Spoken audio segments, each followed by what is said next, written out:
오늘 본문 말씀 누가복음 7장 36절로 50절 말씀인데요.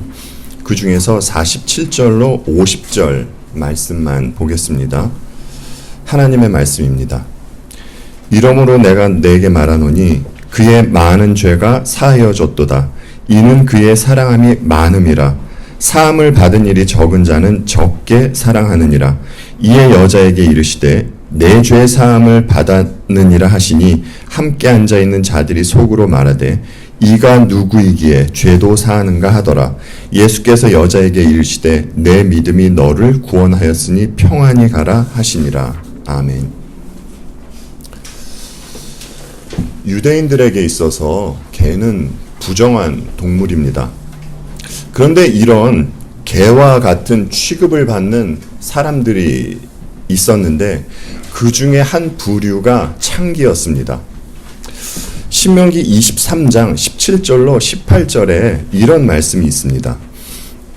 이스라엘 여자 중에 창기가 있지 못할 것이요 이스라엘 남자 중에 남창이 있지 못할지니 창기가 번 돈과 개 같은 자의 소득은 어떤 서원하는 일로든지 내 하나님 여호와의 전에 가져오지 말라. 이 둘은 다 내 하나님 여호와께 가증한 것임이니라. 아멘. 신명기에서 말씀해 주시고 있는 대로 창기는 가까이 하면은 안 되는 부정적인 여인입니다. 그래서 유대인들은 창기를 멀리했습니다.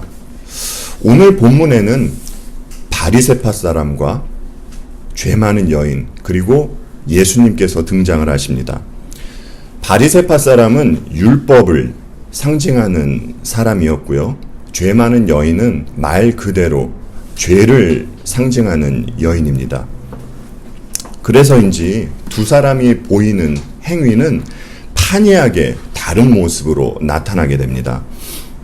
사실 주님 앞에 있는 이 둘은 모두 죄인입니다. 그런데 차이점이 있다면 바리새파 사람은 자신이 죄인이다라는 것을 모른다는 거예요. 그리고 죄 많은 여인은 자신이 죄인이라는 것을 알고 있다는 것입니다. 이 사실을 알고 모르는 것은 천국과 지옥을 가르는 것입니다. 오늘 이 두 사람의 모습을 통해서 우리의 모습을 좀 보았으면 합니다. 그리고 죄인임에도 불구하고 사랑해 주시는 주님의 은혜를 알아가는 우리 모두가 되기를 바라면서 말씀을 전하도록 하겠습니다. 바리새파 사람 시몬은 주님과 함께 식사를 하고 싶어 합니다. 그리고 당당하게 주님을 자기 집으로 초대를 하죠. 주님은 시몬의 초대에 응해서 그의 집으로 가셨습니다. 그런데 여러분들께서도 느끼셨겠지만 그의 행동이 이상합니다.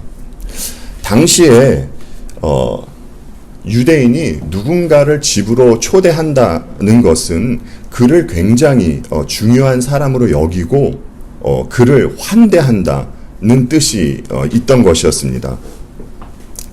그런데 시몬은 주님을 초대만 했지 그에 합당한 예우를 전혀 갖추지 않았습니다. 지금도 우리가 누군가를 집으로 초대하면 일반적으로 생각하는 예우를 갖추지 않습니까? 당시에도 손님을 초대했을 때 당연히 갖추어야 하는 예우가 있었습니다. 예를 들면 팔레스타인 지방은 흙먼지가 굉장히 많은 곳입니다. 그런데 대부분의 사람들은 맨발로 다니거나 아니면 낡은 샌들을 신고 다녔습니다. 당연히 사람들의 발은 흙먼지로 뒤덮여 있었겠죠. 그래서 손님을 초대한 집은 손님이 발을 씻을 수 있는 그 대야를 내주는 것이 일반적인 관례였습니다. 그리고 주인은 손님의 볼이나 이마에 입을 맞추면서 인사를 했고 또 뜨거운 태양 광선으로 지쳐있는 손님을 위해서 올리브 오일을 내주는 것이 관례였습니다. 그런데 성경이 보여주듯이 시몬은 예수님을 초대는 했지만 아주 기본적인 이런 예우조차 갖추지 않았던 것입니다. 그런데 이때 사건이 발생하죠. 모든 사람이 죄인이라고 생각할 만한 그 어떤 여인이 갑자기 등장을 해서 주님께 어떤 행동을 한 것입니다. 그 여인이 한 행동을 누가복음 7장 38절에서 이렇게 보여주고 있습니다. 예수의 뒤로 그 발 곁에 서서 울며 눈물로 그 발을 적시고 자기 머리털로 닦고 그 발에 입 맞추고 향유를 부으니, 여인이 예수님께 이런 행동을 한 것입니다. 그런데 이런 여인의 행동에 가만히 있는 주님을 보면서 바리새파 사람은, 시몬은 속으로 생각을 합니다. 이 여자는 죄인인데 내가 초대한 이 사람이 선지자가 맞나? 라는 생각을 말입니다. 왜냐하면 시몬은 저희들이 서두에 보았던 그 신명기의 말씀을, 율법을 알고 있던 사람이었기 때문입니다. 당시의 바리새파 사람은 구별되고 거룩한 사람이라고 불릴 만큼 경건한 삶을 살려던 사람들이었습니다. 여러분, 거룩하게 살려는 것이 뭐 그리 나쁜 것이겠습니까? 하나님께서 우리를 구원하신 목적도 거룩인데요. 그런데 문제는 자신들이 율법을 지키면서 스스로 의롭다고 생각한 것, 이것이 문제였습니다. 자기는 누구보다도 율법을 잘 알고 율법을 잘 지키고 있다고 생각했던 것이었죠. 우리가 알고 있듯이 율법이 하는 일은 사람의 죄를 드러내는 것입니다. 그렇죠? 그리고 죄를 깨닫게 하는 것입니다. 그리고 결국 예수 그리스도께로 인도하는 것이 율법의 역할입니다. 그래서 갈라디아서에서도 율법은 예수 그리스도께로 인도하는 몽학 선생이다 라고 말씀해 주죠. 그런데 여인과 예수님을 본 바리새파 사람이 어떠한 반응을 보입니까? 여인은 아예 죄인으로 딱 규정을 짓습니다. 뿐만 아니라 율법으로 예수님까지 판단을 하죠. 율법을 주신 분을 율법으로 판단하고 있는 어이없는 상황입니다. 시몬이 알고 있는 율법이 예수님께로 인도하지 못하고 있는 것이죠. 주님은 이런 말씀을 하지 않으셨습니까? 누구든지 나로 말미암아 실족하지 아니하는 자는 복이 있도다 라는 말씀 말입니다. 그런데 시몬은 지금 주님과 여인을 보면서 실족하고 있는 것입니다. 원죄 가운데 아담의 후손으로 태어난 사람은 모든 것을 자기 중심적으로 생각하고 판단을 합니다. 심지어 하나님마저도 판단하는 모습을 보이죠. 그리고 죄악된 인간은 본성적으로 은혜를 싫어합니다. 좋아할 것 같죠? 아닙니다. 싫어합니다. 하나님께서 만약 자기에게만 은혜를 베풀어 주신다고 하면 좋아할 것입니다. 그러나 다른 사람에게도 은혜 베풀어 주시는 것을 보지 못하는 것이 죄악된 인간의 이기적인 특징입니다. 포도원 품꾼 비유를 통해서도 여러분 우리가 알 수 있지 않습니까? 주인은 아무 일 없이 빈둥거리고 있는 사람들이 불쌍해서 그들을 품꾼으로 써주었습니다. 그리고 퇴근 시간이 되었을 때 약속한 대로 처음 온 사람이든지 마지막에 온 사람이든지 모두 다 그들에게 똑같은 품삯을 주었습니다. 그랬더니 처음에 왔던 품꾼들이 주인에게 어떤 반응을 보입니까? 주인을 원망하죠. 고맙다는 인사는 하지 못할 망정 주인을 원망합니다. 여러분, 그들이 왜 주인에게 원망했습니까? 여러분들이 알고 있듯이 그들은 주인이 불공평하다는 것입니다. 자기들이 불이익을 당했다는 것이에요. 품꾼들은 선한 포도원 주인에게 감사해야 했습니다. 그러나 그들은 호의를 베풀어주는 포도원 주인을 보면서 실족하고 만 것입니다. 그래서 포도원 주인은 그들에게 짧고도 강력한 말씀을 하지 않습니까? 내가 선함으로 내가 악하게 보느냐? 라고 말입니다. 이처럼 인간은 자신만의 율법으로 선하신 하나님마저 왜곡시킬 수 있다는 것입니다. 시몬은 죄인과 함께 하시는 주님을 보면서 실족하게 된 것이에요. 그리고 여인에게는 정죄를, 예수님에게는 비난을 하고 있었던 것이었죠. 바리새파 사람이 왜 여인과 예수님을 이렇게 생각했겠습니까? 아까 말씀드렸듯이 자기는 율법을 잘 지키고 있는 의인이라고 스스로 생각했기 때문입니다.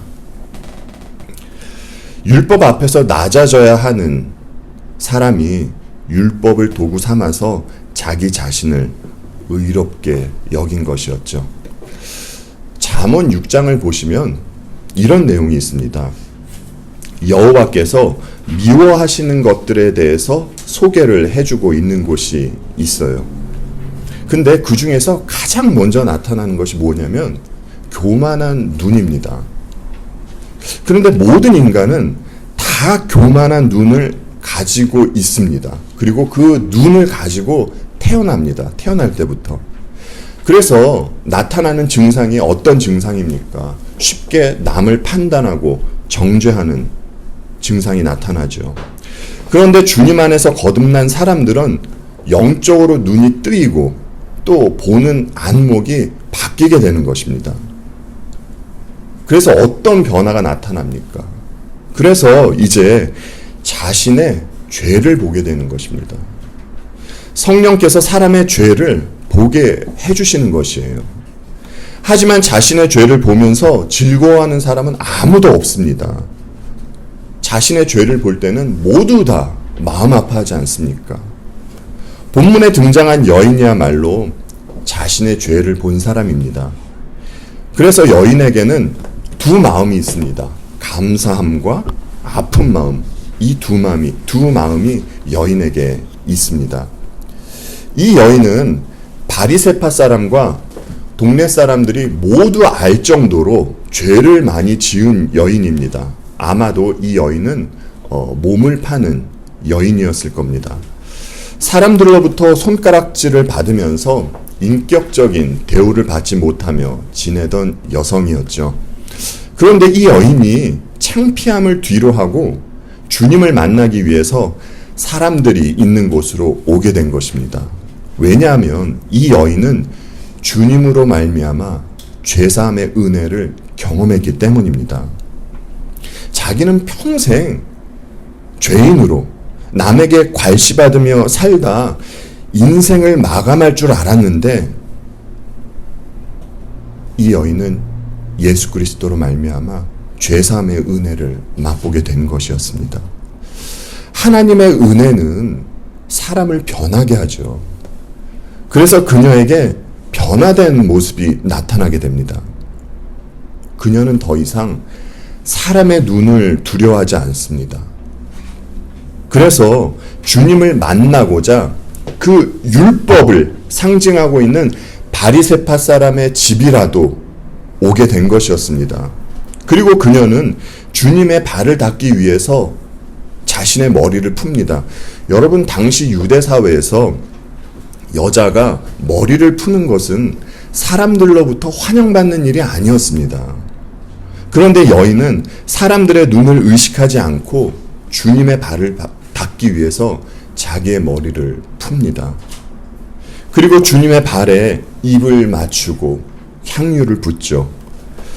여인은 감히 주님의 얼굴을 보지 못하고 주님께 이런 일들을 했던 것이었습니다. 예수님 당시에도 부잣집에는 하인들이 있었습니다. 그리고 그 하인들 가운데서는 그 오늘날로 따지면 그 등급이 있었습니다.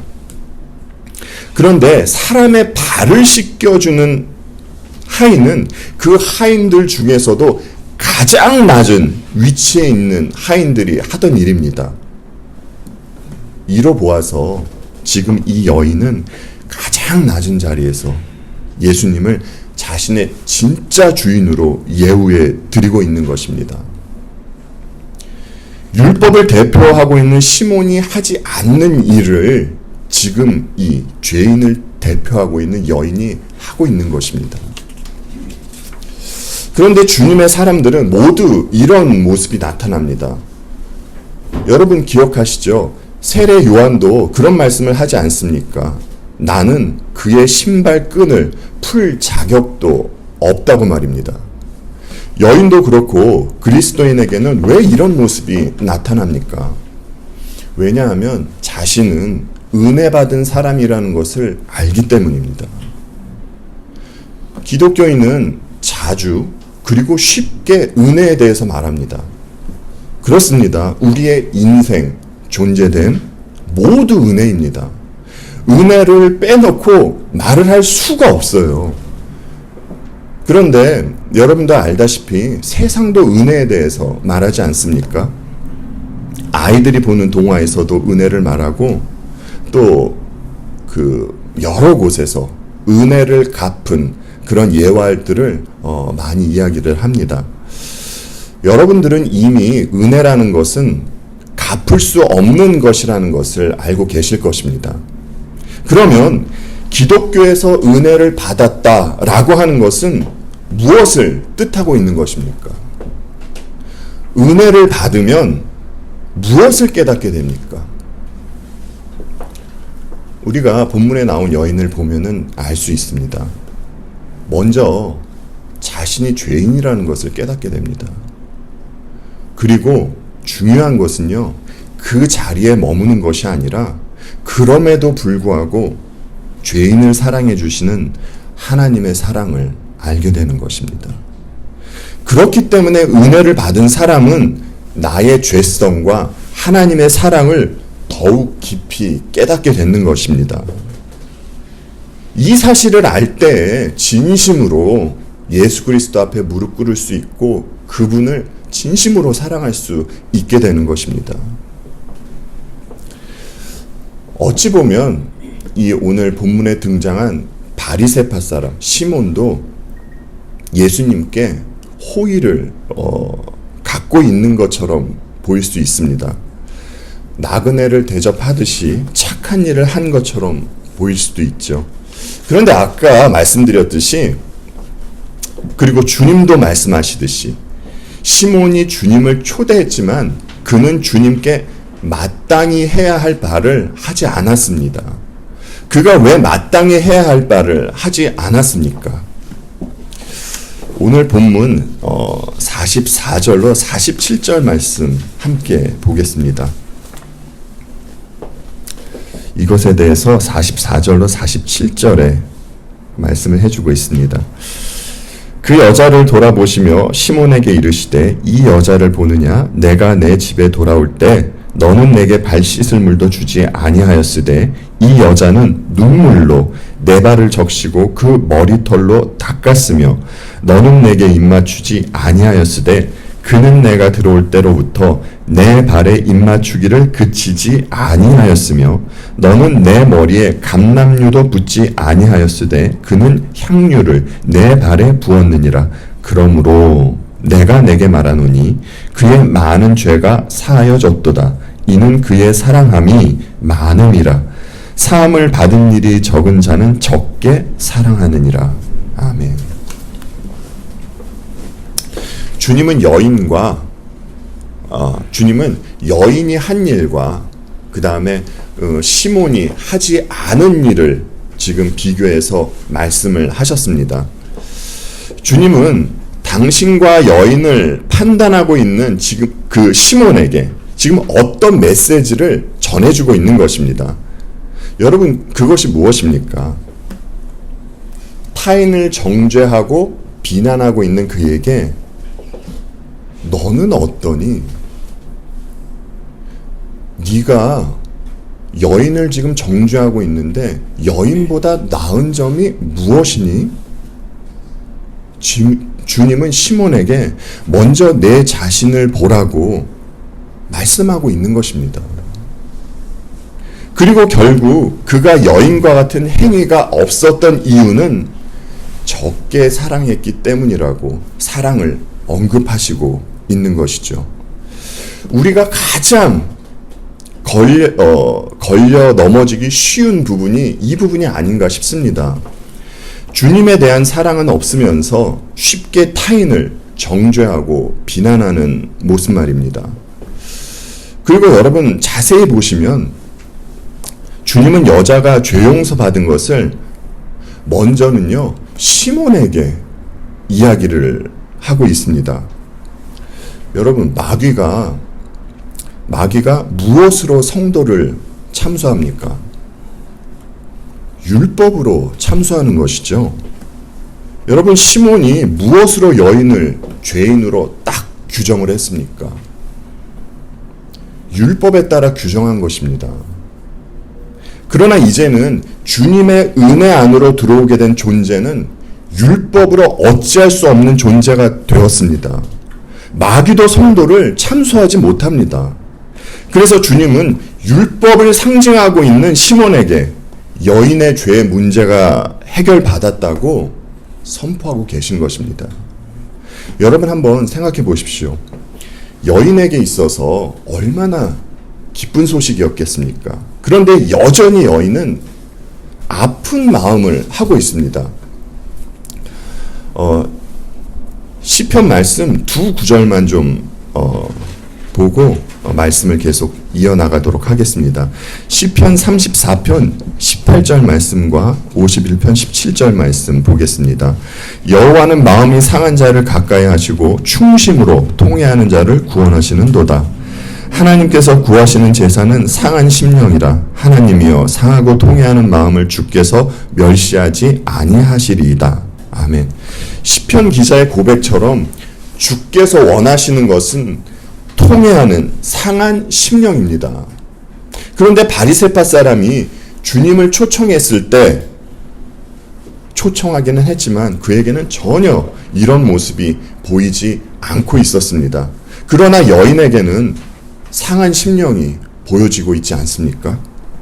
여러분, 율법은 사람을 통회의 자리로 전혀 이끌지 못합니다. 사람을 통회하게 만드는 것은 이 또한 하나님의 은혜입니다. 하나님의 사랑과 은혜가 사람을 통회하게 만드는 것이에요. 사람에게 상한 심령이 있다라는 것은 은혜 받은 증상으로 나오는 것입니다. 그런데 안타깝게도 오늘날은 성도에게 이런 상한 심령의 증상이 나오면 심리학으로 이것을 치료하려고 하죠. 참 안타까운 일이 아닐 수 없습니다. 주님은 상한 심령 가운데 있는 여인에게도 말씀해 주십니다. 내 죄가 용서받았다. 내 믿음이 너를 구원하였다. 그리고 평안히 가거라 라는 말씀을 해 주십니다. 여러분, 여인은 주님을 사랑하고 있었지만 한 가지 없었던 것이 있었습니다. 지금 말씀드렸듯이 그녀는 아직까지 아픈 마음을 하고 있었습니다. 그녀에게는 참 평안이 없었어요. 그런데 주님은 그녀에게 참 평안도 함께 주신 것입니다. 여인은 이제 참 평안 가운데서 주님을 더욱 사랑할 수 있게 된 것이죠.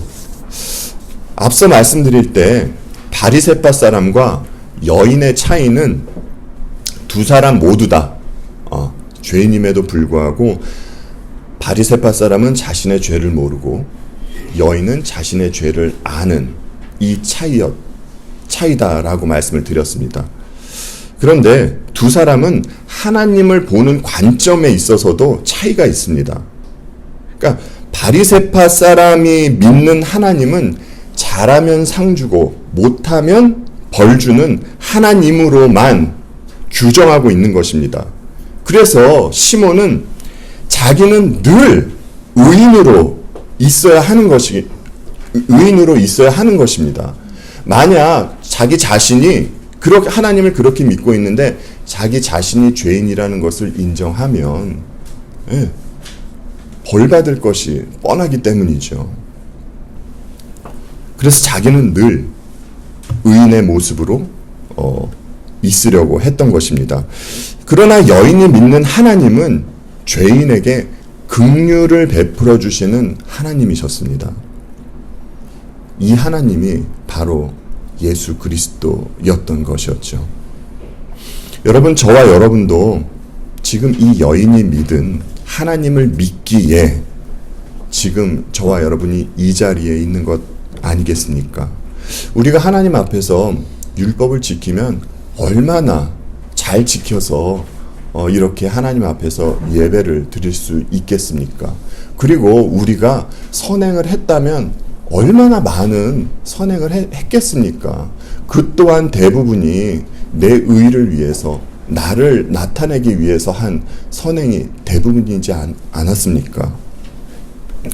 우리는 본문에 등장한 바리새파 사람을 보면서 그치, 이 사람 참 교만하다, 이 인간 참 교만하네, 그렇게 생각할 수도 있습니다. 그런데 여러분, 우리가 바로 바리새파 사람과 같은 그런 존재였습니다. 교만의 끝을 보이면서 살던 사람이 우리들이었죠. 그리고 지금도 순간순간 이 모습이 나타날 때가 있지 않습니까? 힘든 일 앞에 있을 때 문득 하나님을, 선하신 하나님을 의심할 때가 있고요.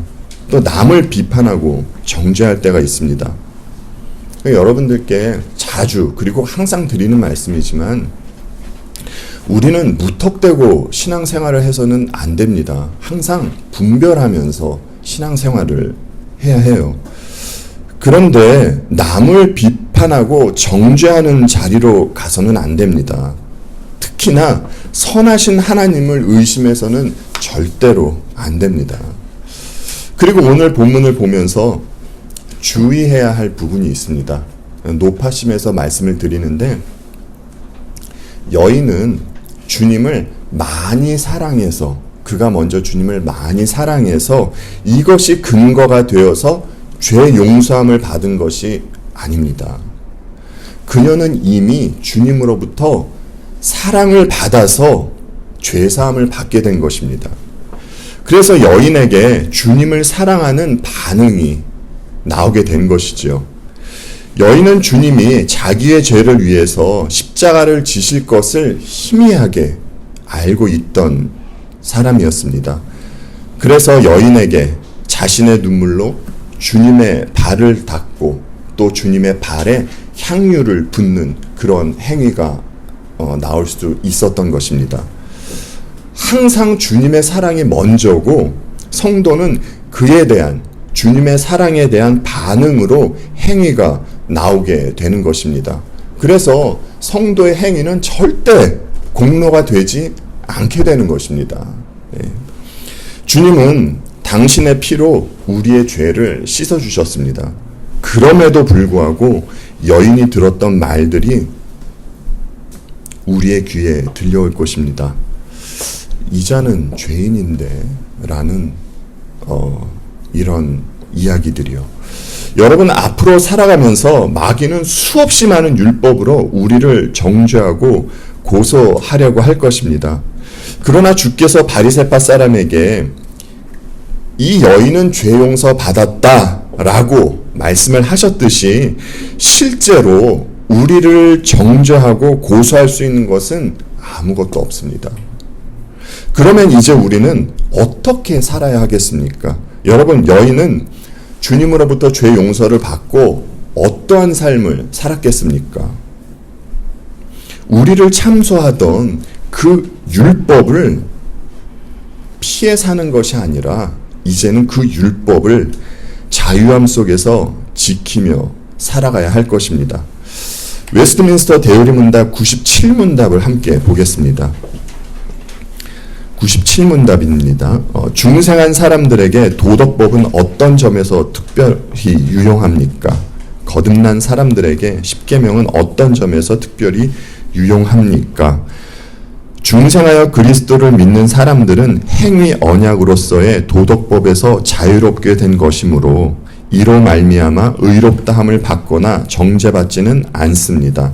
그러니까 율법에 의해서 우리가 의롭게 되거나 다시 죄인이 되거나 왔다 갔다 하지 않는다는 것입니다. 그러나 모든 사람에게 공통적으로 유용한 점 외에 중생한 사람들에게 도덕법이 특별히 유용한 점은 이 법을 친히 완성하시고 중생한 사람들을 대신하여 또 그들을 위해 그 법의 저주를 받으신 그리스도와 그들이 얼마나 깊이 연결되어 있는지를 보여줌으로써 그들로 하여금 더욱 감사하게 하고 이 감사를 표현하기 위해 그들의 순종을 위해 주신 도덕법을 그들이 더욱 주의하여 따르게 한다는 것입니다. 그러니까 율법을 십계명을 지킬 때 우리가 예수 그리스도 안에 있다라는 것을 확인하게 된다는 것입니다. 우리가 십계명을 따라 살 때 율법을 완성하신 주님께 더 감사할 수 있습니다. 그리고 낙담하지 않고 이 계명을 더 지키는 일에 힘쓸 수 있게 되는 것이지요. 그리고 이뿐만이 아닙니다. 본문 마지막 절에 주님은 여자에게 이런 말씀을 하시죠. 내 믿음이 너를 구원하였으니 평안히 가라. 여러분, 구원과 평안이 어떤 관계가 있습니까? 사도 바울이 로마서 5장 1절에서 이런 말씀을 해주셨죠. 그러므로 우리가 믿음으로 의롭다 하심을 받았으니 우리 주 예수 그리스도로 말미암아 하나님과 화평을 누리자. 아멘. 창기와 같은 여인에게 주님의 거룩한 의가 덧입혀진 것입니다. 이와 같이 우리도 믿음으로 전가받은 주님의 의로 살아가는 존재가 된 것입니다. 죄로 인해서 하나님과의 관계가 끊겨 있던 여인이 이제는 주님으로 말미암아 죄의 문제가 해결되었기 때문에 하나님과의 관계가 회복되었습니다. 그래서 여인은 주님을 사랑하며 참 평안을 누리며 살아갈 수 있게 된 것이지요. 이것은 주님을 사랑하는 모든 성도가 저와 여러분이 누릴 수 있는 평안입니다. 주께서 여인에게 하셨던 말씀, 내 믿음이 너를 구원하였으니 평안히 가라는 말씀은 절대로 번복되지 않는 말씀입니다. 주께서 지신 십자가 사건은 절대로 취소될 수 없는 역사적이고 객관적인 사실입니다. 이런 이유로 우리는 참 평안 속에서 계명을 지키며 사는 모습을 나타내며 살 수 있게 된 것이죠. 그럼에도 불구하고 살아가면서 마귀는 끊임없이 우리를 낙담시키려고 이런저런 이야기를 할 것입니다. 너는 죄인이잖아. 너 죄 지은 거 생각 안 나? 이런 이야기를 끊임없이 할 것입니다. 이때 우리는 마음에 흔들릴 수 있습니다. 그렇죠? 그러나 주관적인 우리의 마음에 휘둘리지 아니하고 성경이 말하는 이 객관적인 사실로 인해서 참 평안을 누리시는 저와 여러분이 되시기를 바랍니다. 오늘도 하나님은 우리들에게 성경을 통해서 여인에게 들려주셨던 그 기쁜 소식을 전해주고 있습니다. 기도하겠습니다.